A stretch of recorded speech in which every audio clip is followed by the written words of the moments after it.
Hoy quiero platicar con alguien que entiende la música desde la teoría, pero también desde lo humano. Él es guitarrista, fue mi maestro de solfeo y actualmente está estudiando un doctorado en música. Siempre me ha parecido interesante cómo logra conectar lo técnico con lo filosófico, cómo puede hablarte de intervalos, pero también de ideas, de cómo pensamos la música y siempre buscando esos atajos para un mejor entendimiento. Así que quiero que esta charla sea justo eso, una mezcla entre teoría, la reflexión y esa parte más personal que hay detrás de enseñar y hacer música. Buenos días, maestro. ¿Cómo está? El maestro aquí, Jonathan Molina. ¿Cómo está, maestro? ¿Cómo se encuentra el día de hoy? Bien, sí, muy contento de poder estar aquí en su podcast. ¡Qué emoción! ¿Qué me faltó ahí en la lista agregar? No, se me hace que le sobraron cosas. No se crean. Pues es una descripción muy que le agradezco mucho por una percepción que hemos tenido de lo que hemos convivido juntos. Le faltó quizá nomás decir que soy su tutor, ¿no? También. ¿Licenciado? Sí, ¿Licenciado? Sí, licenciado. Sí, también. Pero esta partecita en la que hemos podido también convivir en el área académica y administrativa, pues también me ha dejado ver que usted también es una persona excelente y que me da mucho gusto que me invite. Muy bien, maestro, pues le platico más o menos cómo va a estar estructurado. Vamos a tener 4 secciones. En la primera, pues hablando, de esos inicios, que nos platique cómo fue su introducción a la música, cuál fue el inicio de que usted terminara aquí. Tenemos esta segunda sección que es más o menos entre ese paso de dar a los 20, cuando uno dice esto ya no es un juego, ya me lo quiero tomar en serio, que llegan otras responsabilidades, ¿no? Y cómo estas afectan a esas decisiones que tomamos. Y ya cuando empezamos a justo eso, como decir, ya es en serio esta parte, ¿no? Seguimos cuando la música se vuelve un espejo. Vamos a filosofar un poquito ahí de la música, cómo impacta en la sociedad. Y tenemos como última sección esta parte educativa, ¿no? Que siempre es muy importante reflexionar de cómo un maestro es muy importante, tanto como alumno y también para uno mismo, ¿no? Esa responsabilidad que se crea de decir, lo que digo va a impactar en esto, y decir, tengo que estudiar en el sentido de voy a profundizar más allá, y también para llevármelo a mí, no ir perfeccionando esa parte. Así que empezamos con la primera pregunta para que nos cuente cómo empezó su relación con la música. ¿Fue algo que se fue dando poco a poco o hubo un momento donde sintió que eso era lo suyo? Bueno, pues mira, en mi caso, mire, siempre lo veo usted. Para mí el acercamiento a la música tuvo desde sus inicios mucho que ver con el entorno familiar, ¿no? Y para muchos de nosotros como mexicanos y sobre todo el norte de México, nuestras familias suelen tener la música de fondo cuando la mamá está alzando, cuando está cocinando. Solemos tener ese primer acercamiento, de tal manera que yo sin nunca haberme puesto a escuchar, por ejemplo, la música de Selena, yo me la sé de memoria, ¿no? O la de los Tigres del Norte. O sea, para mí hay cierto repertorio que tiene que ver quizá con mis abuelos, con mis papás, que yo los escuchaba, ¿cómo se dice? Pues sin querer, ¿no? Y así se me fue metiendo un cierto repertorio muy regional. Sin embargo, cuando yo realmente le agarro gusto a la música y la empiezo a ver de manera más interesada, es en la iglesia, ¿no?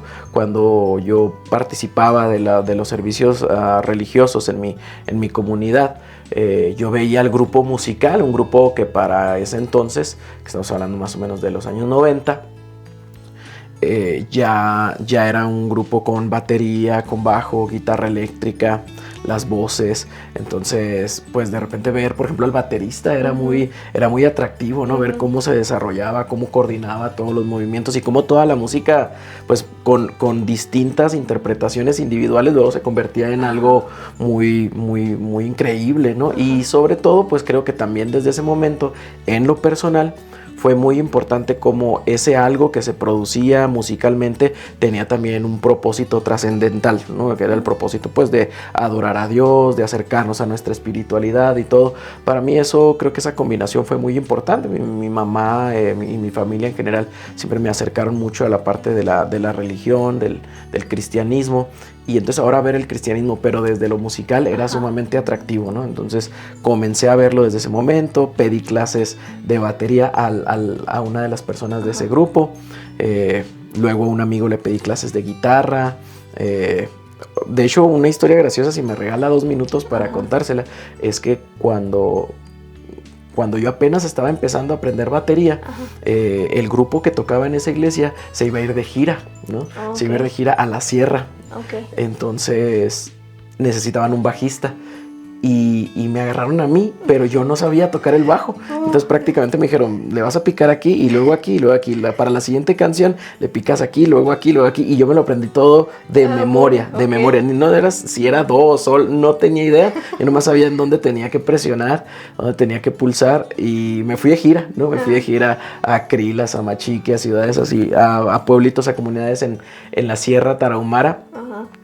Y esa fue como mi primera experiencia. ¿Cuántos años tenía? Yo tendría como unos 11, 12 años, yo creo. Okay. O sea, estaba muy joven, muy chavito, pero yo había hecho pues, una muy buena amistad con el baterista y dijo, vámonos, y nos fuimos ahí a este tour, ¿no? Muy interesante, y que pues desde ahí fue también algo que me fue apasionando mucho de la música, la forma en la que no solamente la desarrollabas en tu comunidad, sino que podías ir a compartirla con otras personas, a veces personas pues en necesidad, personas en alguna situación en la que la música no solamente era esta experiencia estética, sino también este mensaje de esperanza, este mensaje social, ¿no? Entonces, para mí eso yo creo que sí me marcó esa, digo gira porque giramos, ¿no? Porque realmente le dimos la vuelta a la Sierra Tarahumara, no sé, de repente pensamos giras en Europa, ¿no? En Estados Unidos, pero no, realmente aquí fue dentro de mi propia comunidad, con las etnias rarámuris y todo, fue una experiencia muy padre, muy bonita.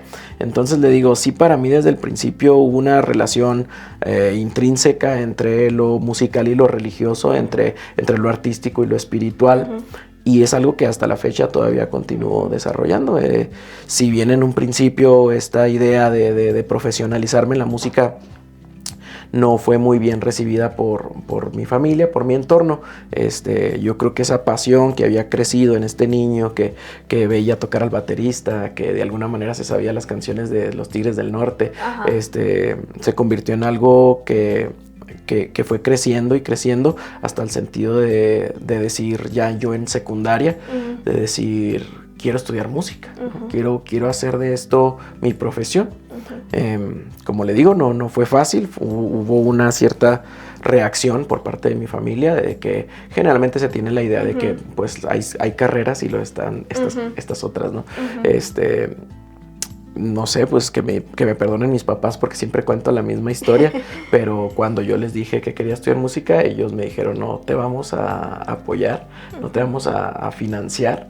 Si tú quieres estudiar música, pues ve cómo le haces tú, ¿no? Nosotros te pagamos cualquier otra carrera. Y entonces lo que hice fue estudiar otra carrera, ¿no? Estudiar una carrera técnica y entrar al ámbito laboral. Con ese grado que obtuve, comenzar a generar recursos para ahorrarlos. Y así es como entré a la universidad por cuenta propia. Mis papás cumplieron su promesa, ¿no? Nunca me apoyaron más que, pues obviamente, desde la parte pues de la provisión, ¿no? Y todo eso, pero sí en la parte académica, pues yo corrí con mis gastos desde el inicio hasta el final. Claro que ahora ellos ya tienen una perspectiva muy diferente, ¿no? De los estudios musicales, de los estudios artísticos, y no los juzgo por haberlos tenido así en su momento. Muchas personas en la sociedad todavía no alcanzamos a dimensionar lo importante que son las artes, y cuando, no sé, o sea, si en algún momento mi hija viene, que de hecho ya me lo ha expresado y me dice, quiero estudiar canto, y así que, yo mismo, ¿no? O sea, yo mismo como que me pongo esa barrera de decir, híjole, está difícil. Sí. Está difícil. No que obviamente no reconozco el valor y todo, pero sé también lo difícil que es. Sin embargo, fíjese, yo recuerdo en una ocasión, cuando cumplí años, mi tía me hizo como no sé, este detalle de pedirle a una radiofusora que me llamara para felicitarme por cumpleaños. Era una cosa que se hacía en aquellos entonces, Alison, no me juzgue. Pero me acuerdo que cuando les dije en la radio, estábamos en la entrevista en la radio, y me dicen, ¿y qué estudias? Y le digo, estudio música. Y la respuesta de ellos, obvia, normal, era, ¿y si hay trabajo? No, eso es lo que me dijeron. Y estábamos al aire, ¿no? Entonces Yo no había estudiado la respuesta, yo simplemente le dije, pues yo creo que siempre hay trabajo para el que es el mejor, le dije. Entonces, mi trabajo, mi intención es volverme el mejor y siempre va a haber trabajo, o sea, siempre va a haber una oportunidad para aquel que se ha comprometido, ¿no?, con sus estudios, y por eso no digo que sea el mejor, pero esa era mi meta, ¿no? Esa era mi meta cuando entré aquí. Pues, no sé, o sea, darse cuenta que lo que yo pensaba que eran los estudios musicales no era absolutamente para nada parecido al ámbito académico. Fue un choque, batallé mucho, tenía que estudiar y trabajar al mismo tiempo. Fue muy difícil, pero a mí me apasionó desde el primer día, y realmente si llegamos a este punto fue por eso, yo creo, fue porque esa llamita que se encendió desde joven, continuó encendida, continuó siendo alimentada, y terminó convirtiéndose pues en mi vida, ¿no? Y hasta hoy en día sigue esa llamita. Sí, y yo creo que más fuerte, ¿no? Todavía, porque entre más uno va conociendo, entre más uno va experimentando, entre más uno va obteniendo tanto satisfacciones que son increíbles, como también fracasos que lo ayudan a uno a entender pues la realidad, ¿no? Que no todo en esta vida es color de rosa. Esa llama se aviva, se pone en un lugar como con menos aire, ¿no? En donde puede permanecer, y aunque de repente sí le digo, llegan momentos de dificultad, llegan momentos de cuestionamiento, y uno piensa que hasta llega a dudar, ¿no? Si realmente haya sido lo correcto. La pasión creo que no nos deja. Antes le decían a esta palabra la vocación, ¿no? No sé, yo sí tengo vocación de músico, fíjese, le voy a decir esto, un maestro que yo tuve que respeto muchísimo, y que es un excelente intérprete, una vez me dijo, Jonathan, yo no sé si nací para esto, ¿no? Yo probablemente hubiera sido un excelente ingeniero, un excelente albañil, ¿no? Pero yo escogí esto, y entonces pues yo le eché ganas, ¿no? Yo seguí desempeñándome y todo. Entonces, para mí, o sea, yo no le puedo decir que recibí un llamado del cielo que me dijo, tú vas a ser músico. Yo escogí ser músico, y le eché muchas ganas, ¿no? Y mi pasión me siguió empujando. El apoyo, obviamente, de mi familia y todo, de mis amigos, fue muy importante. Pero aquí seguimos, ¿no? Entonces, eso significa que cuando realmente estás comprometido con lo que te apasiona, encuentras las maneras de superar los retos, las oportunidades se van dando y terminas sumamente satisfecho, ¿no? O sea, yo ahorita soy una persona encantadísima de mi trabajo, encantadísima de mi profesión, y creo que somos un porcentaje menor, ¿no? Los que podemos hablar de eso, lo que me hace sentir, por un lado, orgulloso, pero también, por otro lado, responsable de, así como lo está haciendo usted, hablarle y comunicarle a los demás que no tiene nada de malo seguir tu pasión, que no tiene nada de malo invertir en tus sueños, porque al final la vida te da esas oportunidades, y si tú estás preparado y estás listo para tomarlas, se pueden convertir en cosas muy padres, ¿no? Oiga, maestro, ¿y por qué la guitarra? La guitarra, híjole, creo que en su licenciatura, sí, ¿verdad? Creo que tiene que ver obviamente con el trasfondo, en el sentido de que también usted sabe, y probablemente es de conocimiento general, que en las iglesias siempre se ocupa más, o es más necesario un instrumento armónico, ¿no? Que instrumentos melódicos, sobre todo en la iglesia o en la comunidad en la que yo me desempeñaba, que era una iglesia evangélica, en la que el mismo género le pedía a usted que tuviera a la mano un instrumento que pudiera acompañar a las voces, ¿no? En algún momento, pues si nos vamos a la historia, en algún momento fue el órgano, ¿no? En otro momento fue el clavicordio, después fue el piano, últimamente pues ya es los instrumentos de teclado, pero a la par siempre ha existido esta dualidad entre la guitarra como un instrumento más accesible que el piano, que el órgano, que todos ellos, más portátil, más comunitario también, y por otro lado está el hecho de que también la música comercial también está muy tirada a la idea de la guitarra como un instrumento más más escénico, más expresivo, ¿no? O sea, seamos sinceros, si usted ve a un tecladista está así tocando su teclado y realmente está plantado en el suelo, y un guitarrista tiene la habilidad de moverse. Sí. Ya viste esos que hasta se lo hacen así. Ajá, o que se tiran así ¿cómo se llama? El power move, ¿no? O sea, de tirarse acá de rodillas, que una vez lo hice, me tiré, se me desconectó el cable, ¿no? Y entonces me quedé así sin sonido. Historia graciosa. Salió mal. Teatro de las Tres Culturas, Ciudad Cuauhtémoc. Sí, entonces me gustaba mucho esa función de la guitarra de comunicación corporal, ¿no?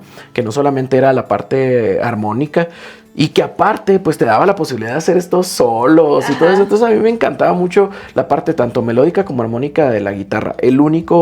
La única situación, el único problema al momento de escoger la guitarra como instrumento de estudio fue que mi trasfondo era, por un lado, popular, por el otro lado, eclesiástico, ¿no? Entonces cuando llego aquí a la facultad y que me preguntan qué instrumento vas a estudiar, digo, pues la guitarra, ¿no?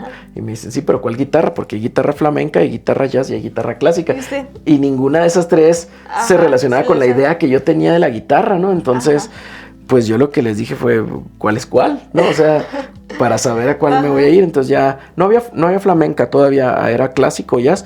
Y me dicen, pues la guitarra jazz es la guitarra eléctrica y la guitarra clásica es la guitarra acústica. Es una descripción equivocada en su momento, pero práctica, ¿no?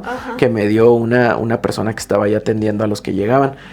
Yo volteé a ver la guitarra que traía, era una guitarra prestada, era una guitarra acústica. Dije, vengo a guitarra clásica, esas españolas. Sí, era una Yamaha, recuerdo, de caja pequeña. Y dije, vengo a guitarra clásica. 5 años después me titulé de guitarra clásica, y obviamente una técnica totalmente diferente, un repertorio totalmente diferente, una estética totalmente diferente. Pero fíjese, en mi examen de habilidades, yo me acuerdo haber agarrado la guitarra frente al maestro Martín Espinosa, una figura de la guitarra clásica en Chihuahua, y lo primero que hice es sacar mi púa. Imagínese lo que eso representaba para un maestro de guitarra clásica, ¿no? Y así, ¿no? Sí, o sea, cero posición, cero técnica. Y empecé a tocar acá una especie de arreglo que yo mismo había hecho, o sea, entre armónico y melódico, y el maestro tan buena onda, y tan prudente que fue en ese momento, me hizo la pregunta en la que ahora sé que si te la hacen es porque estás frito. Me dijo, ¿no traes algo cantado? No, o sea, ya cuando me dijo eso, yo en ese momento, sí, ¿cómo no? Y yo estoy aquí. Sí, le toqué una canción de la iglesia. Dije, estoy tocando una canción de la iglesia y todo. Y el maestro, les digo, con mucho respeto, o sea, yo estoy seguro que me reprobó, yo estoy seguro que me puso la peor calificación posible para un aspirante a guitarra clásica. ¿Sí me explico, Lizón? O sea, hice todo lo mal que se puede hacer en un examen de guitarra clásica. Sé que me reprobó y no lo culpo. Me fue muy bien en el Ceneval, ¿no? En el otro examen de ingreso a la universidad, y por eso es que entré, ¿no? O sea, no me cabe duda de eso. Pero fueron esas experiencias, ¿no? Las que me hicieron. Ya cuando entré tuve la fortuna, una increíble fortuna de poder coincidir con el maestro Víctor Castillo, que fue mi maestro durante los 5 años de guitarra clásica, y él me supo también guiar a través del camino de la técnica, del repertorio, de la estética y la filosofía de la guitarra clásica, mientras también coincidía conmigo en muchos ideales también de creencias, ¿no? Ideológicos. Entonces también me sirvió muchísimo. Yo le tengo un gran respeto y un gran agradecimiento por eso. Pero sí, o sea, realmente al final de la carrera, Alison, aunque desarrollé carrera como guitarrista clásico e incluso tuve una agrupación, un dueto con mi maestro, ese sueño, ¿no? Que tenemos así los estudiantes, como que mi maestro de 5 años ahora me pide que toque con él, ¿no? O sea, para mí fue algo increíble, y estuvimos tocando durante algunos años en un dueto que nos llevó a presentarnos en distintas ciudades del país, en Chihuahua, a realizar ahí ciertos eventos y todo.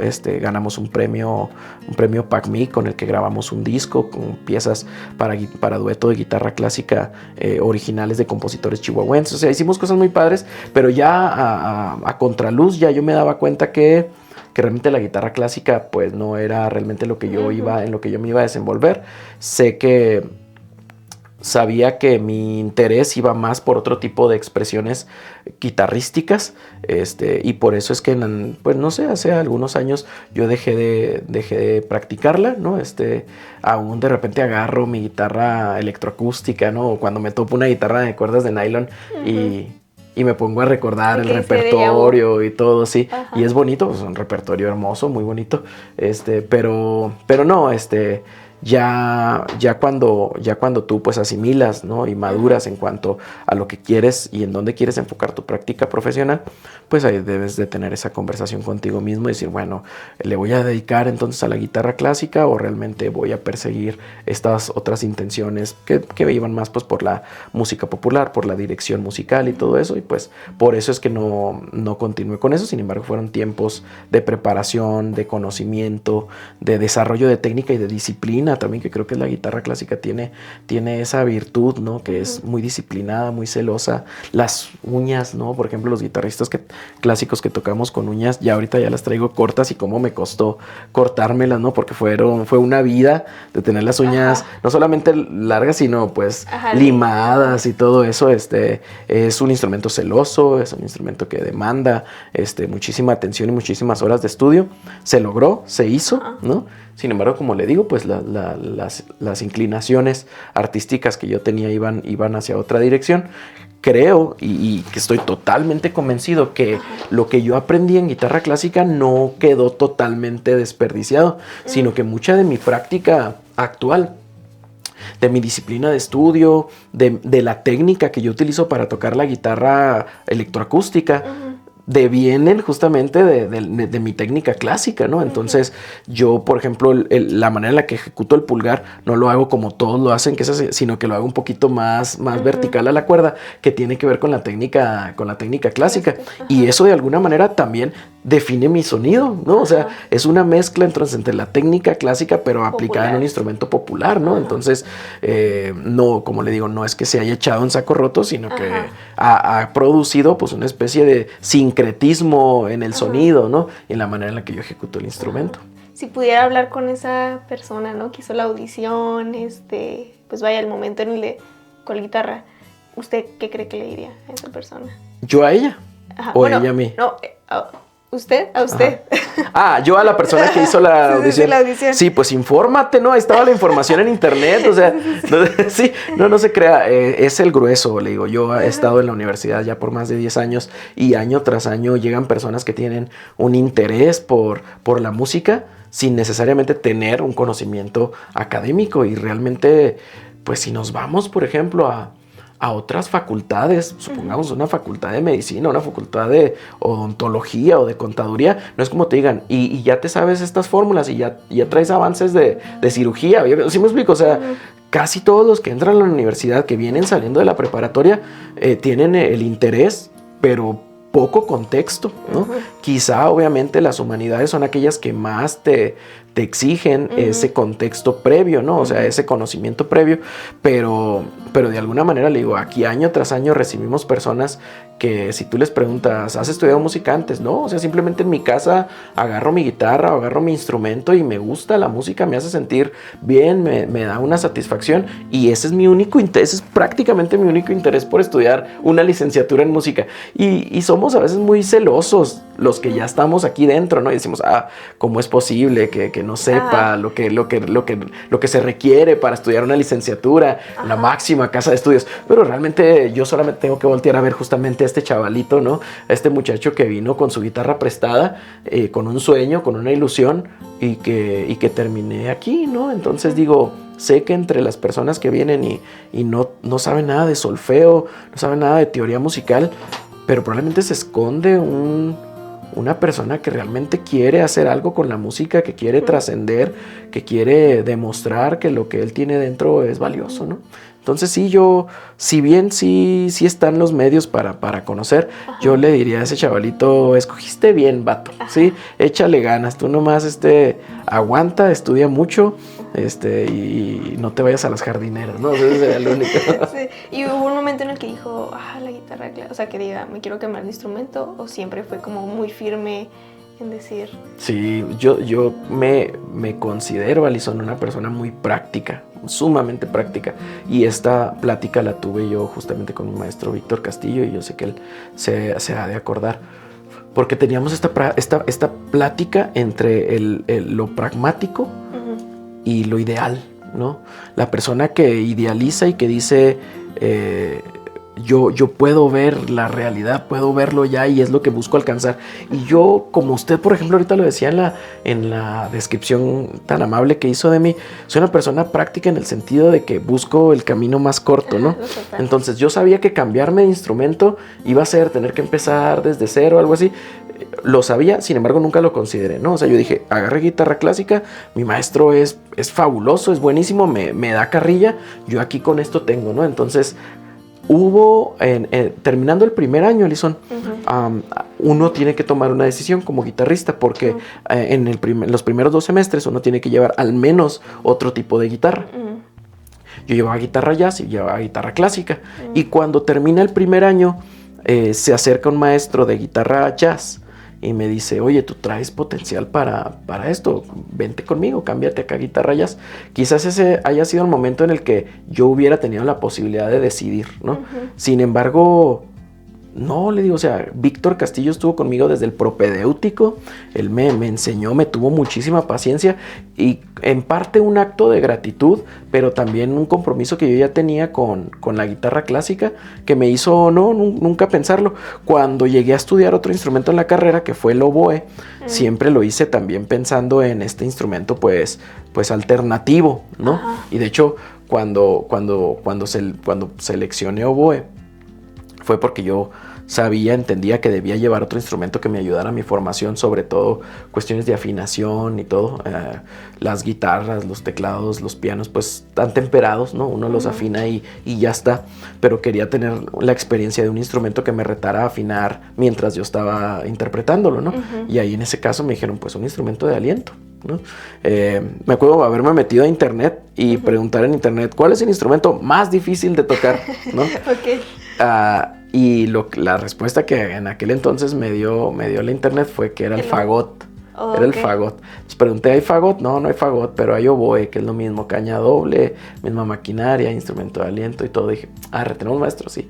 Y me tocó la suerte de convivir también con el maestro Sambel Abramyan, que también desde el principio fue un excelente maestro para mí. Lo tuve más o menos como unos 6 semestres, no me acuerdo si 6, 7 semestres. Dominé el instrumento también, me ayudó a la parte de la afinación, a desarrollar pues otra técnica de digitación y todo, a entender un instrumento que era sumamente diferente a la guitarra, también sin afán de profesionalizarme en ello, ¿no? Sino más bien como parte de la formación. Sí, y fue muy bonito, les digo, yo creo que también es importante salirse de la zona, sí, y experimentar cosas que lo reten a uno. Sí, sobre todo porque te exige otras cosas mentales, ¿no? Sí. Todo aquel instrumento melódico, armónico, cada uno tiene su maña. Y la técnica, por ejemplo, de ciertos instrumentos que es sumamente celosa. Yo recuerdo llegar a mi primer clase de oboe y dije, ahora vamos a darle, ¿dónde es do? ¿No? Y el maestro sacó un popote, ¿no? Y luego me dice, ahora ahí está su instrumento, ¿no? Este va a ser su instrumento durante 1 o 2 semanas, no me acuerdo. Va a soplarle ese popote. Y yo que no, pero yo vengo oboe, no vengo a popote, ¿no? Pero así fue, o sea, técnica de respiración, embocadura y todo eso con un popote, o sea, era algo que me parecía hasta ridículo en su momento, pero que luego entiendes y te ayuda a comprender el proceso también en el que vamos construyendo el conocimiento y la técnica desde distintos enfoques, ¿no? Sí, pues vaya, ya como usted habla, empieza ahora sí a este momento de estudio, de técnica, pero ¿en qué momento usted siente que la música comenzó a hablarle? Vaya, usted ya tenía pues historial como de, por ejemplo, supongo que es cuando viene todo esto del worship, ¿no? Cuando viene todo esto, pues vaya, vienen instrumentos, como usted dice, la guitarra, la batería y todo eso, pero ya en la carrera, ahora sí que ya con más conocimiento, que usted dice, no es a lo mejor lo que yo me imaginaba. ¿En qué momento sintió que le habló como la música? Mire, sabe que yo creo que a nosotros, a algunos de nosotros, las satisfacciones que nos hacen confirmar que estamos en el camino correcto, ¿no? Llegan casi casi a diario, ¿no? Casi uno cuando va a una clase de armonía, de contrapunto, de historia de la música, para mí, no en específico, primero quiero darle contexto de esto. Para mí la universidad comenzó a tener sentido, el estudio serio, universitario, de una carrera, comenzó a tener sentido con el ejemplo de mis maestros, ¿no? No me estoy echando porras, Alison, pero la verdad es que cuando las primeras veces que yo venía a la universidad, quizá el primer semestre o así, yo lo veía como pues algo que tenía que hacer, ¿no? Pues ya estoy inscrito, tengo que ir a ver qué me enseñan, está muy difícil, bueno, ni modo, pero hubo varios maestros y quizá ahorita valga la pena reconocer a 2 de ellos. El primero que me dio clases desde creo que de segundo semestre, fue un maestro que ya no está con nosotros, que se llama José Pérez, maestro Pepe Pérez, un maestro de teatro, pero que nos dio una materia de estas que le llaman de relleno, estas materias universitarias, si no me equivoco era lenguaje y comunicación.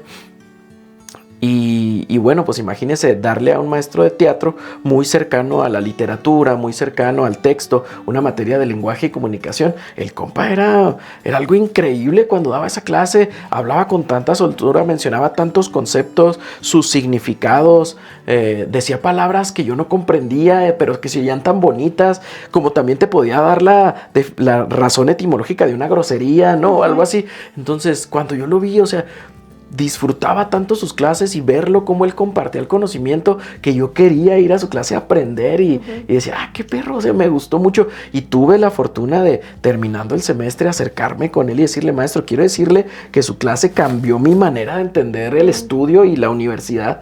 Muchas gracias, mi hijo, y la fregada. Pero yo se lo dije porque realmente lo sentía. Y la otra persona también, que fue en tercer semestre, también una materia que se llama Estudios Multidisciplinarios de la Cultura, fue el maestro Luis Carlos Delgado, que también en su manera, la manera en que él podía compartir lo que él sabía sin arrogancia, pero con una seguridad, ¿no? Sobre su conocimiento, a mí se me hizo muy atractivo. Entonces yo dije, wow, es padre aprender, es padre venir a la universidad, o sea, lo tengo aquí, está a mi alcance, lo puedo tomar. Entonces como que eso me llevó también a comprometerme un poquito más con la música. Bueno, ¿qué puedo hacer con la música? No solamente venir y tocar las lecciones que me piden, estudiar las lecciones que me asignan, sino comenzar a buscar una voz propia, ¿no? Dentro de mi misma práctica. Sí. Ahí yo creo que es cuando comencé a razonar en la idea de que quizá yo podía hacer mi propia música, ¿no? Podía comenzar a hacer algo que fuera aparte de lo que yo estaba recibiendo, la música de otros compositores. A la par, Alison, yo seguía sirviendo, seguía trabajando en mi comunidad, en la iglesia, ¿no? Entonces también hubo un punto en el que yo me acuerdo que yo tocaba el bajo, estaba tocando el bajo. Digo, ya tenía giras, ¿no? Ya tenía trayectoria. Estaba tocando un bajo que no tenía la cuarta cuerda. Nunca le compramos una cuarta cuerda a ese bajo. Entonces era un bajo de 3 cuerdas. Estábamos en la iglesia, estábamos ensayando y estaban cantando las coristas, pero estábamos esperando al vocalista. Y el vocalista nunca llegó. Entonces, de ahí dijeron, pues canta tú, ¿no? Canta tú. Y yo nunca había cantado así... Y estábamos en el ensayo y me acuerdo que bueno, pues vamos a cantar, ¿no? Y un amigo y yo nos pusimos a cantar. Terminando el ensayo, llegaron unas personas y nos dijeron, oye, ¿cantas bien? ¿Qué padre cantas? Y a veces es lo único que uno necesita, ¿no? Para decir... Para decir, órale, yo les digo que siempre es como cuando te haces un nuevo corte de cabello, ¿no? Y lo que te diga la primera persona, con eso te vas a quedar, ¿no? Si te dice, ya, aunque los demás te digan cosas buenas. Pero en este caso me dijeron, cantas bonito. Y yo acá, órale. Y entonces comencé a cantar. Y esa es parte de la voz que yo comencé a desarrollar, ¿no? O sea, de poder transmitir. Yo tenía una experiencia, Alison, desde chiquito, desde como los 3 años, tenía una experiencia escénica porque mi mamá me involucraba mucho en las actividades de la iglesia. Entonces para mí era un lugar cómodo el escenario, siempre ha sido un lugar muy cómodo.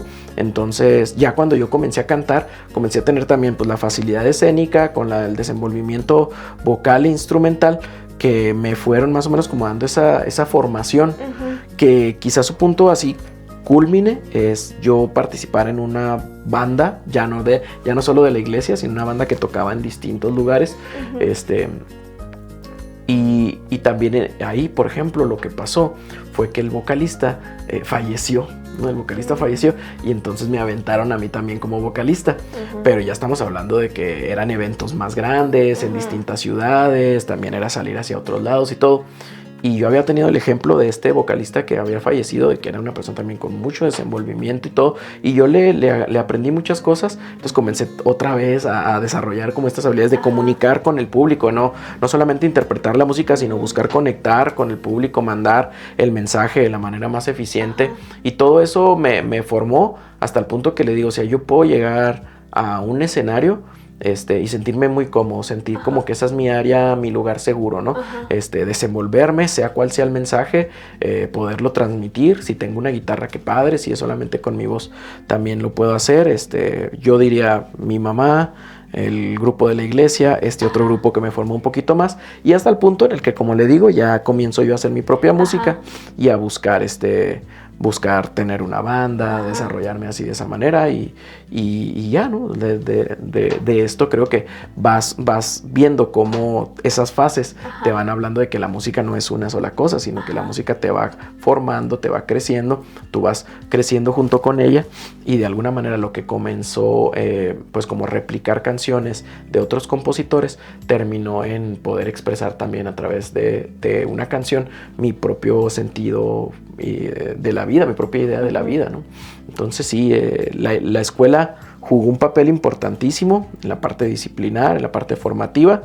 La calle, por otro lado, sí, tenía como estos dos mundos, ¿no? Sí, exacto, sí. Como Hannah Montana. Sí, lo mejor de los dos mundos. Sí, tenía un maestro exigente, tenía una disciplina que me mantenía, pues sí, en orden, mientras que también tenía la experiencia escénica que me iba formando por los dos lados, ¿no? Entonces, justo al terminar la carrera, yo termino en 2011 mi carrera, y más o menos en 2012 me voy de gira con mi primer sencillo a Centroamérica, ¿no? Fui a Costa Rica, a El Salvador, a Guatemala, no, a El Salvador, se me está olvidando un país, no, era Costa Rica, Nicaragua y El Salvador, sí. Entonces me acuerdo que así un sencillito y lo demás eran puros covers. Y ya me fui, y no manches, pues esa experiencia también estuvo bien padre. Volviendo, ya en los próximos 2-3 años comencé a trabajar ya en mi primer disco solista, y ese disco pues también, ¿no? O sea, era la consumación de ese algo que, como usted dice, era la música que ya se venía acumulando, que ya me venía diciendo, oye, haz algo más, haz algo esa llamita, ¿no? Que de repente le están echando más gasolina, sí, ¿no? Pero que adquiere como un brillo propio, ¿sí sabe cómo? Que adquiere un brillo propio particular, y que curiosamente, o sea, aunque ese disco ya no existe, y esa parte de mi vida pues ya ahí quedó, aún sigue haciendo eco, ¿no? Sigue haciendo eco en las personas. O sea, suelo recibir mensajes de personas que me dicen, oye, ¿dónde puedo encontrar tu música? ¿Dónde está tal canción? Porque me gustaba mucho y la fregada. Entonces como, qué padre, o sea, hizo eso. Yo ya ahorita les digo, para mí esa parte de mi vida, tanto la producción que se hizo, como el resultado y todo eso, es algo que yo prefiero mantenerlo en la anécdota. No es algo que con lo que me sienta ya vinculado. Sí, que ¿no? usted conecte con eso. Creo que ahorita lo que me interesa es saber en qué estoy y qué viene, ¿no? Pero cuando me hablan, o sea, yo ahí tengo mi link de mi carpeta de Drive, ¿no? Lista, sí, para, oye, estas canciones, ahora ahí te va, chútatelas, ¿no? O sea, date. Me da mucho gusto, le digo, saber que una o dos canciones han quedado en el repertorio de música cristiana regional, ¿no? O sea, local, que son recurrentes, que si tú se las muestras a una persona de mi edad, ¿no? O mayor, la reconoce y dice, sí, esa canción es de Moller, ¿no? O sea, y esa es como mi pequeña huellita, ¿no? De la que estoy muy orgulloso. Esa parte de que el arte trasciende, ¿no? Que siento que es algo muy bonito que tenemos nosotros como artistas, esa responsabilidad, ¿no? Y que uno nunca sabe, ahora sí, como usted dice, usted nunca sabe, capaz si todavía hay alguien ahí de El Salvador que tiene así, y dice Jonathan, que el artista underground nadie lo conoce. Sí, o sea, esa parte es bonita, y le digo, uno va creciendo y se va dando cuenta de lo noble que es el arte, de las tantas cosas que le permite a uno hacer, ¿no? O sea, en este momento, por ejemplo, que me encuentro más vinculado ya sea a la docencia, o a la investigación, pero que también me permite trabajar el área de la producción musical, de la dirección musical, o sea, y que ahora me siento un poco más maduro, ¿no? Más entendido de qué es lo que realmente estoy buscando. Y cuando llega alguien y me dice, oye, quiero que me ayudes a grabar una canción, o quiero que me ayudes a grabar esta guitarra o algo así, o sea, ya no entro como el chavito desesperado, ansioso por hacer algo así con la guitarra, sino que ya tengo una perspectiva mucho más clara, no totalmente todos los días estamos aprendiendo cosas nuevas y el fallo sigue siendo una de las mejores herramientas de aprendizaje para mi vida, ¿no? O sea, darme cuenta que hice algo mal, que algo no funcionó, que le aposté al caballo incorrecto, pero que de ahí pues vuelves más sabio, vuelves más, has crecido, ¿no? Y eso es una parte muy bonita. O sea, si yo dijera, si dijéramos que la música me comenzó a hablar en algún momento, yo diría que hasta el día de hoy todavía me habla y todavía me dice, échale ganas, no hemos llegado todavía ahí, o sea, todavía te falta, y eso es algo muy motivante, ¿no? Para mí. Le va una pregunta más, no hay como respuesta correcta, sino ni incorrecta. ¿La música cura o solo acompaña? En esos momentos, ¿sabe? Difíciles. Sí. Mire, aquí sí nos metemos un poquito así en el rollo acá más filosófico. Yo no le veo nada de malo en que la música pueda acompañar, ¿no? Yo creo que a veces cuando alguien está pasando por una situación compleja, lo último que quiere a veces es alguien que le esté diciendo, échale ganas, vas a salir de esto y la verdad, a veces lo único que quiere uno es alguien que esté con nosotros, ¿no? Alguien que incluso en el silencio, ¿no? Podamos sentir su compañía, ¿no? Y para mí la música durante muchas temporadas. Bueno, errores técnicos, pero continuamos. No, ya le cortamos la inspiración, pero estábamos con la música cura o acompañar. Sí, le comentaba, yo siento que no hay nada malo en acompañar, que tiene muchas ventajas. Entonces, en el sentido de la música, muchas veces la música ha sido ese soporte para un mensaje, ¿no? Si buscamos la cura, probablemente la cura a veces está más en el texto, en el caso de una canción, por ejemplo, que en la música como tal, ¿no?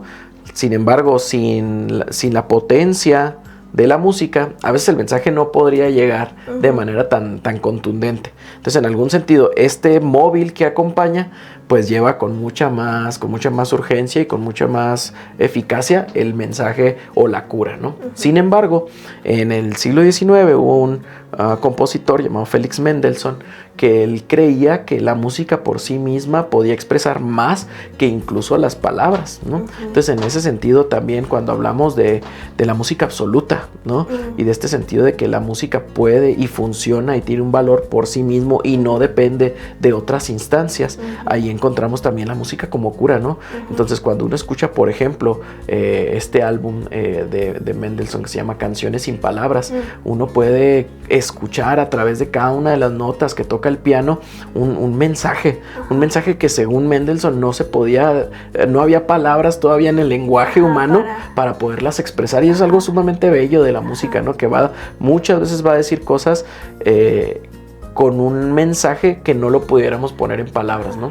Sin embargo, como le digo, yo sí creo que muchas veces también la música va a ser este vehículo, este acompañante, este copiloto, ¿no? Que nos ayuda a enviar un mensaje. Entonces, en el caso, por ejemplo, de la música que yo manejo actualmente, que es esta música worship o esta música para uso litúrgico, evangélico, la música sí funciona como un puente, ¿no? Sí funciona como un vínculo entre lo que se quiere decir, ¿no? Muchas veces lo central va a estar en el texto, va a estar en la letra de la canción, y aún así no va a ser tan eficaz como cuando se utiliza la música. Fíjese, si cito aquí a San Agustín, cuando decía que el que canta ora 2 veces. decía, ¿no? Entonces, en el sentido de que es mucho más potente el mensaje, es mucho más potente el resultado cuando este va acompañado de esta parte musical, ¿no? Porque si bien el texto puede surgir del intelecto, la música involucra también esta parte emocional, afectiva, ¿no? Que vuelve a la letra a veces más humana, ¿no? La vuelve más humana. Entonces, en este proceso de sanación, ¿no? Que a veces estamos buscando, la música puede ser la cura, pero también puede ser quien acompaña, ¿no? ¿Usted cómo cree que se desarrolla ese oído, ¿no? Emocional? Deje usted el buen gusto, ¿verdad? Que eso también es otra cosa que se desarrolla, pero ese oído emocional. Sí, es una plática muy interesante, Alison, porque siempre va a encontrar distintos discursos o distintas narrativas sobre cómo se desarrolla ya sea ese gusto o se desarrolla ese oído afectivo, ese oído emocional, ¿no? Para muchos, por ejemplo, ya en la época de la Ilustración, ellos lo entendieron como una disciplina que se podía estudiar, ¿no? La llamaron al conocimiento, a la ciencia del conocimiento sensible, le llamaron estética, ¿no? Y entonces a partir de ello se creó toda una ramificación científica que buscaba entender lo sensible, ¿no? Cuantificarlo, razonarlo, ¿no? Era la época de la razón y en ese sentido hay algo de eso. Yo como universitario, como académico, sé que, como usted dice, se puede entrenar, se puede desarrollar lo afectivo en el oído, ¿no? Se puede desarrollar el gusto, se puede desarrollar la estética, ¿no? Y luego ya después, más o menos a inicios del siglo XX, pues rompen con eso y dicen, no, o sea, no es tanto la escuela, es lo auténtico, dicen, ¿qué es lo auténtico? ¿Qué es lo original? Y surge una propuesta que es el primitivismo, ¿no?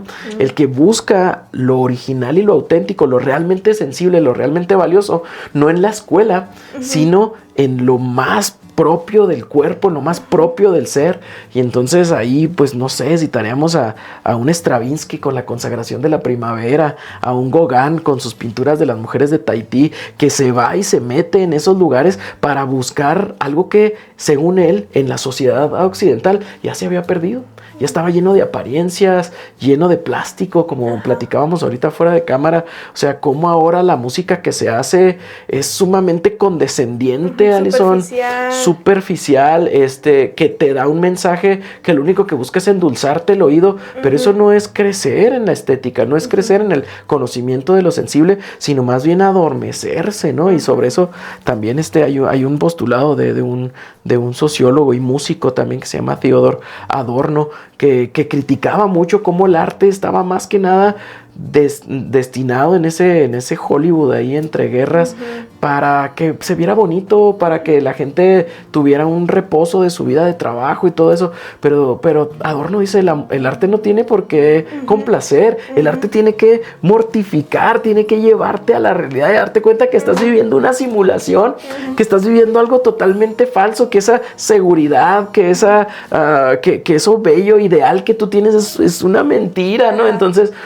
quizá de repente el compa está acá medio violento, sí, pero tiene algo de sentido, ¿no? En el sentido de que si el arte, si la música de alguna manera no te está incomodando, entonces no estás dejando que haga totalmente su trabajo, ¿no? Hay que buscar esa música que incomoda, hay que buscar esa música o ese arte que va a mover tu oído, que va a mover tu ser hacia zonas difíciles de asimilar, ¿no?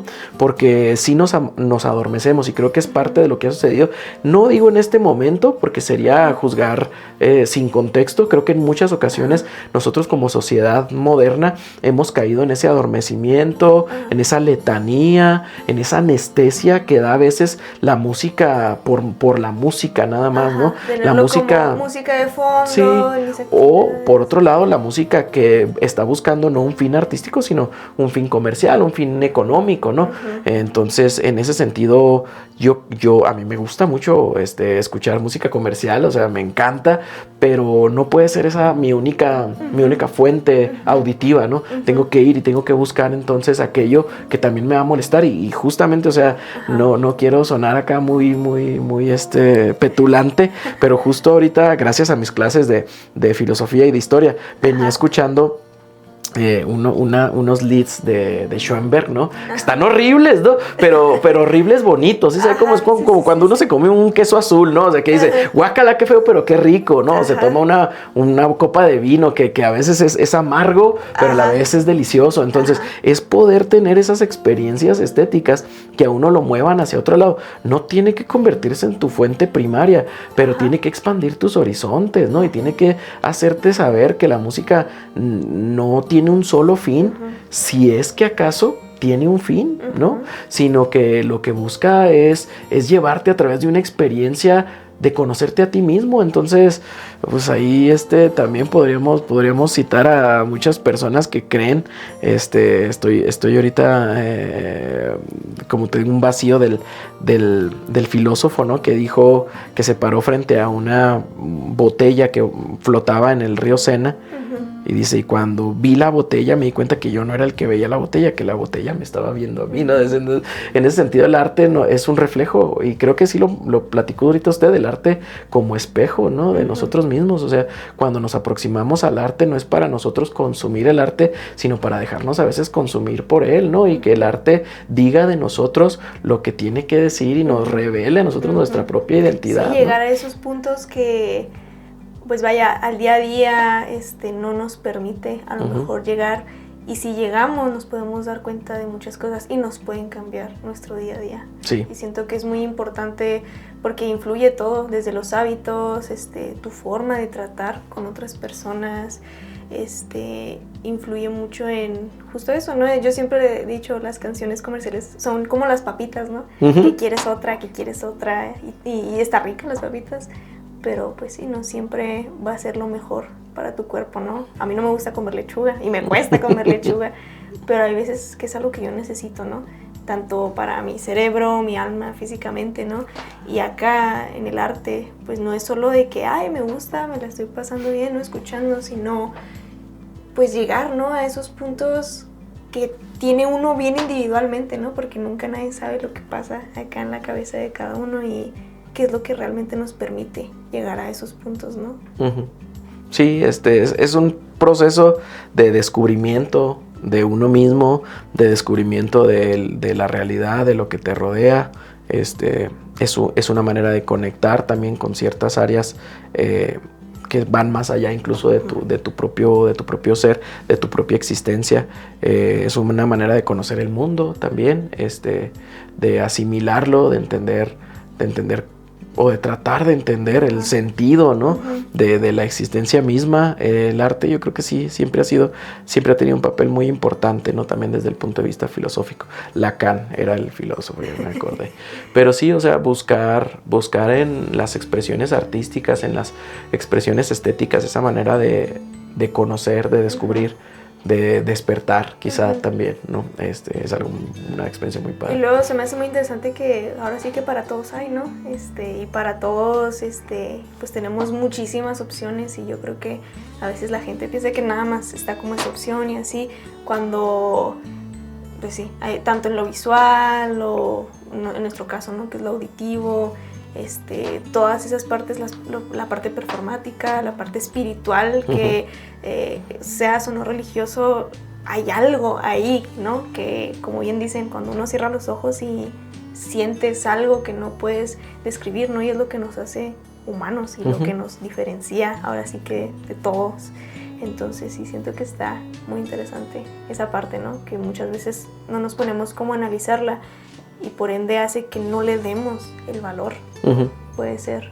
Sí, y a veces es en parte trabajo del mismo artista, el poder dar a conocer este mensaje que usted habla, Alison, porque la sociedad muchas veces está tan embebida en su rutina, y está tan embebida en aquello que es productivo, en aquello que satisface una cierta parte de su humanidad, que no se da cuenta, ¿no? De lo bien que le puede hacer. Entonces, tal y como mencionaba ahorita el ejemplo de la alimentación, el ejemplo del ejercicio, a veces necesitamos que el mensaje nos llegue porque no va a llegar a nosotros solo, ¿no? Entonces creo que el papel también de la comunidad artística es poder dar a conocer, no quedarte con ello, ¿no? No solamente no ser egoístas en el sentido de ya lo tengo, ya lo entiendo, ya lo sé, sino y es ahora, para mí. O es para los míos, ¿no? Sino ahora cómo lo puedo llevar hacia otros lados, y ahí es donde uno probablemente también pierde flexibilidad, ¿no? Porque tú la tienes clara y luego la quieres mandar tal como la tienes a personas que aún no tienen que no están en el momento de poder recibir algo a veces tan duro, tan procesado como tú ya lo tienes, ¿no? Entonces aquí es donde, por ejemplo, yo también creo que las estrategias de divulgación, las estrategias de difusión de la cultura, de la música, del arte, tienen que ser sensibles con el momento en el que está viviendo la sociedad, ¿no? Con el fin de que logren mayor efectividad y mayor provecho. O sea, de repente quieres llegar con un mensaje así súper duro, ¿no? Y cambiar la sociedad de la noche a la mañana es infructuoso, ¿no? Y en vez de producir un acercamiento por parte de la sociedad, a veces se produce un rechazo, exacto, ¿no? Entonces, yo creo que en esta parte sí nosotros los que nos dedicamos a esto podemos conciliar con la sociedad en el sentido de decir, ¿cómo puedo transformar mi mensaje, transformar mi música de tal manera que también sea accesible para todos, que se abra para todos y no que esté solamente creada para un sector? Por ejemplo, si me permite hacer una pequeña anotación de mi investigación que estoy haciendo sobre la música evangélica, hubo un tiempo en el que la música se hacía tan compleja que parecía música para músicos, ¿no?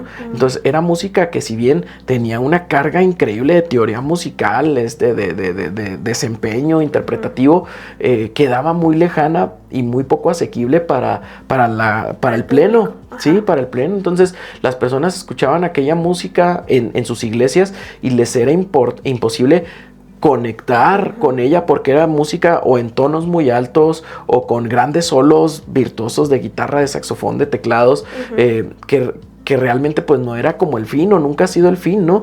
Entonces ahora con esta propuesta que se vino trabajando desde la entrada del nuevo milenio, vemos una música que lo que hace es bajarle a las cuestiones técnicas, al lenguaje artístico, para que pueda ser asimilado por la comunidad de una manera más orgánica, ¿no? Y que mientras que ellos lo hacen, no queden separados, no queden excluidos de la participación artística, de la experiencia estética, sino que se involucren, ¿no? El músico ahora toca menos notas, el músico ahora es menos escénico, es menos importante, pero para ese momento y para ese lugar es justamente lo que se necesita, porque entiendes cuál es el lugar, lo que decíamos ahorita, del arte en este momento está acompañando, ¿no? Entonces, ¿qué haces? Te pones en el lugar del acompañante. Quizá muchas veces hemos querido ser siempre protagonistas y siempre estar al frente, y eso lo que ha hecho es mandar un mensaje a veces incomprensible, ¿no? Difícil, codificado, ¿no? A una sociedad que no tiene el código todavía. Entonces, mi propuesta, ¿no? O mi enfoque con la música worship es entender que fue una música que, si bien sí perdió en cuanto a nivel musical, ¿no? En cuanto a uso de recursos musicales, podría decirlo, en cuanto a uso de recursos musicales, ganó en el sentido en el que conecta con una sociedad que tiene un propósito particular, ¿no? Entonces, en ese sentido, es una de las maneras en las que adaptamos la música, no porque la tengamos que rebajar, como le digo, no se rebaja, no se pierde, sino que más bien se busca encontrar una conciliación entre el material, entre el mensaje, entre la materia, ¿sí? Y entre quien la va a recibir, ¿no? Y de esa manera es un ejercicio difícil que muchas veces ha terminado en producciones, pues, curiosas, ¿no? Exóticas, a veces en este ejercicio, cuando no lo tenemos como muy claro, y cuando también, como le digo, se introducen otros elementos como lo es la cuestión del music business, ¿no? Y todo eso, pues sí se puede pervertir, ¿no? Sí se puede pervertir en el sentido de vamos a darle lo que la gente le gusta. Bueno, yo no diría que es lo que la gente le gusta, sino lo que creo que la gente puede asimilar y llevarlo, las personas pueden llevarlo a una experiencia importante, ¿no? También le digo, pues entender que una cosa es la idea que nosotros tenemos del arte y otra la que puede tener un empresario, ¿no? Ajá. Ahí también yo no me gusta juzgar, yo ya fui chavo y ya me tocó juzgar el reggaetón y todo eso, todo lo que lo tuve que juzgar. Ahora entiendo que son perspectivas diferentes, que no las podemos poner a pelear o a combatir, ¿no? Sino que cada quien está en su lugar y si de alguna manera la música académica quiere hacerse de espacios que ahorita tiene la música comercial, tiene una tarea difícil, ¿no? Porque no es su área, no es su arena, y el otro tiene más experiencia, ¿no? Entonces, creo que hay otras maneras. Creo que el área de la música académica, el área de la música, de alguna manera, algunas personas llaman culta, ¿no? Tiene que encontrar sus propias vías para poder conectar con la comunidad, entender que algunas batallas se ganan y otras se pierden, pero que al fin y al cabo es una historia que vamos a seguir contando, es una batalla que vamos a seguir manteniendo, porque no tampoco se trata de decir, bueno, pues ese es el gusto de la gente y ni modo. Como usted dice, yo creo que podemos aproximarnos a una sociedad más sensible, y entre más sensible la sociedad, más consciente, más responsable, ¿no? Podemos llegar a ser. Tenemos una tarea. No creo que debamos ver a la música comercial como un rival, ¿no? Sino como otra expresión de la música, otra expresión de las artes que se maneja coludida con otros sectores de la sociedad, y nosotros hacer nuestro trabajo y buscar llevar lo sensible, buscar llevar lo que usted decía, lo espiritual, porque la música es muy espiritual, ¿no? A las personas, de tal manera que la puedan conocer de esa manera también. Agua, maestro. Sí, no, pásame, esa es mía, sí. Ya hablé mucho. No. No se apure. Pues justo, mire, en lo que toma agua, le voy a contar una fábula, ¿no? Sobre pues esta parte de enseñar. Había un anciano que cuidaba un faro en la costa. Cada día enseñaba a jóvenes fareros cómo encender la luz y guiar a los barcos. Algunos aprendían rápido, otros se distraían con el mar o con el viento. Un día uno de ellos le preguntó: maestro, ¿cómo sabe si uno lo está haciendo bien? Y el anciano respondió: no es cuestión de hacerlo perfecto, sino de aprender a mirar el horizonte. A veces el faro no cambia la marea, pero enseña a quien lo guía a observar, a anticipar y no a temer al viento. ¿Qué significa para usted guiar a alguien en la música? Vaya más allá de la técnica, ¿no? ¿Qué busca usted despertar en los alumnos? Y también haciendo, no sé, un poco de, pues vaya, esta mini fábula. Sí. ¿Qué algo? Yo creo que para los maestros que tenemos la oportunidad de formar parte de la educación de los alumnos, del proceso educativo de los alumnos aquí en la facultad, siempre es fundamental que sepamos justamente hacia dónde los queremos llevar, ¿no? Muchas veces la práctica docente se vuelve más una aplicación de contenidos ya estructurados en un programa académico, más que un propósito formativo como tal, ¿no? Sí, yo creo que cada maestro tiene su propia manera de percibir esa idea de hacia dónde queremos llevar a los alumnos, y el mejor ejemplo es, como le digo, el maestro Víctor Castillo, que me decía: ¿eres idealista o eres pragmático, no? Y cuando le dije: yo me considero pragmático, él me dijo: no seas, ¿no? O sea, no, tienes que ser idealista. Y todo, bueno, él era idealista, él es idealista, yo soy pragmático. Los alumnos, cada uno va tomando como distintas posturas, quiere hacer distintas cosas con la música. Algunos saben qué hacer, otros no tienen ni idea de lo que quieren hacer. Entonces, en ese sentido, el trabajo del maestro universitario es complejo, porque es sumamente heterodoxo, ¿no? O sea, no puedes seguir una sola fórmula, no puedes decir: aquí tengo el programa, doy mis clasecitas siempre iguales y todo. Entonces, aunque he tenido experiencias muy padres en las cuestiones de la técnica, como por ejemplo la lectoescritura musical, las clases de solfeo, quizá en donde más he podido ver yo ese cambio de mentalidad en los muchachos ha sido en mis clases de historia y últimamente de filosofía del arte, porque son materias a las que generalmente, hablando de la historia, se les tiene una idea de que pues no hay mucho que hacerle, ¿no? O sea, es la historia, dime qué pasó, cuándo pasó, quién lo hizo y se acabó. O sea, la historia vista desde ese sentido es fría, ¿no? Es fría, es como que poco no hay dinámica. Algo de ¿sí? dónde aprender, ¿no? ¿Qué puede hacer uno como maestro de historia de la música?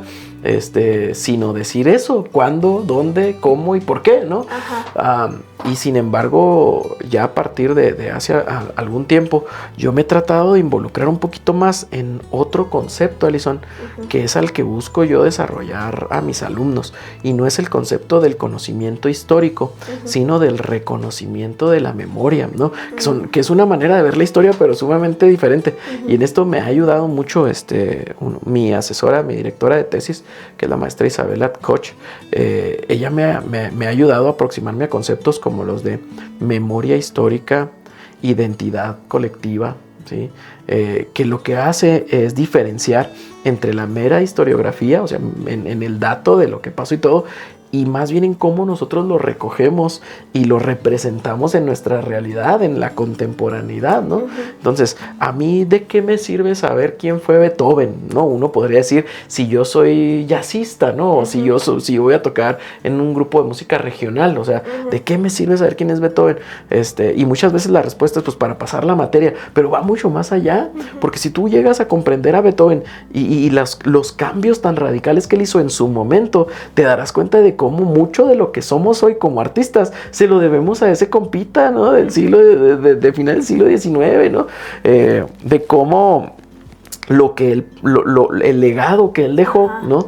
Las rupturas que él causó dentro de una escuela sumamente formal como lo era la escuela de Viena, nos produjeron a nosotros la idea de que el músico puede vivir del arte, que no requiere de un patrón que le esté solventando sus gastos y que esté de alguna manera pues esclavizado a ese servicio como si fuéramos pues un sirviente dentro de una casa, que era como se manejaba en los tiempos pre-beethovianos, ¿no? O sea, Beethoven dijo, yo no necesito de nadie, las circunstancias se dieron para decir, yo voy a hacerlo simplemente porque me gusta, porque lo tengo, porque lo siento, porque lo tengo que hacer, como dice él en el testamento de Heiligenstadt. O sea, él recurre a esta idea de que si no me mato, porque él estaba en una terrible depresión, si no me mato es por el arte. O sea, el arte es lo único que me mantiene con vida. Entonces, para mí esa idea tan romántica se sigue replicando en nuestros días, y queramos o no, o sea, si lo ponemos a un nivel, por ejemplo, de Bach, que de un tiempo anterior tenía una mentalidad totalmente diferente, ¿no? Él firmaba todas sus obras con que toda la gloria sea para Dios, o sea, tenía una idea diferente a las cuestiones humanistas, de personalización de Beethoven, y en la actualidad nosotros entonces le debemos tanto a uno como a otro muchos de los elementos que tenemos como músicos, ¿no? Como probablemente también tengamos que irnos a las comunidades, no sé, veracruzanas, michoacanas, para recoger el folclore mexicano, para recoger la idea de la música popular mexicana, y tú dices, bueno, eso lo voy a ver en una clase de historia, sí, y lo vas a ver a través de datos y fechas y lugares, pero cómo lo recoges y lo conviertes en tu propia identidad y en tu propia memoria, es lo que lo hace formativo, ¿no? Entonces, una cosa es la información, otra cosa es la formación, ¿no? La información ahí está, ya hoy por hoy la puede uno adquirir fácilmente, rápidamente, pero eso te forma, ¿no? Esa sería la pregunta. Eso te forma, eso te cambia la manera de ser, te mejora, ¿no? Mejora la manera en la que tú quieres ser.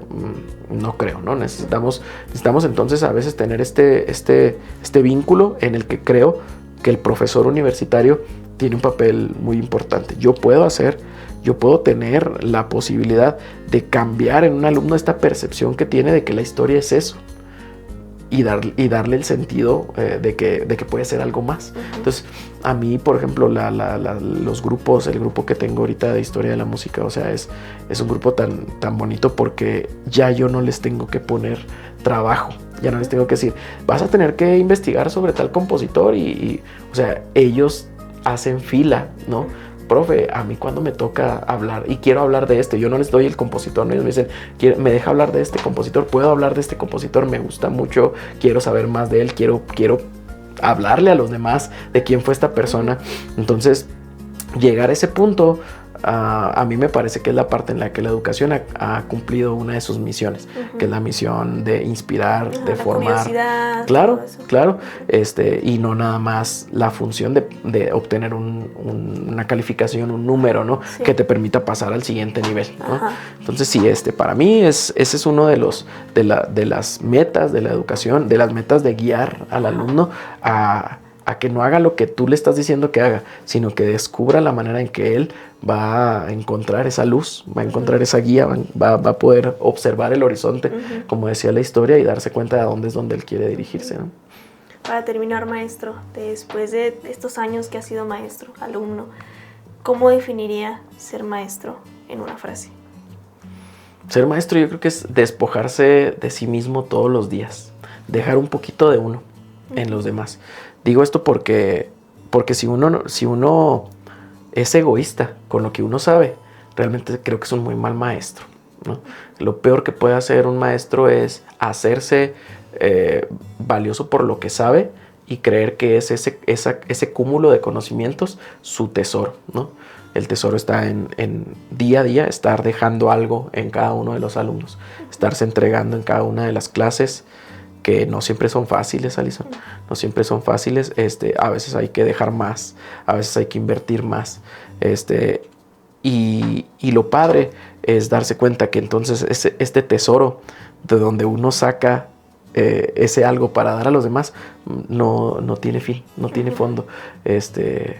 Por ahí hay una frase en internet, ¿no? Por ahí la leí, no sé si es cierta, si no tengo el dato, pero que decía que eso es lo padre de la cultura, ¿no? Que cuando la compartes te sigues quedando con ella, pero ya se la diste también, ya la compartiste a alguien más, ¿no? Entonces es darse todos los días, sin egoísmos, sin buscar ser mejor que alguien más, sin creer que el conocimiento te hace más que alguien más, sin creer que estás incluso por encima de tus alumnos, de la persona que te abre el salón, de la persona que te recibe un oficio, ¿no? La comunidad universitaria tiene la misión de estar al mismo nivel, de entendernos todos como humanos, como personas, de respetarnos por la labor que cada uno está haciendo. Y yo respeto o trato de respetar mucho a mis alumnos, ¿no? En el sentido de no creerme superior en ningún momento, sino de saber que en cada uno de ellos está esa flamita que en algún momento estuvo en mí,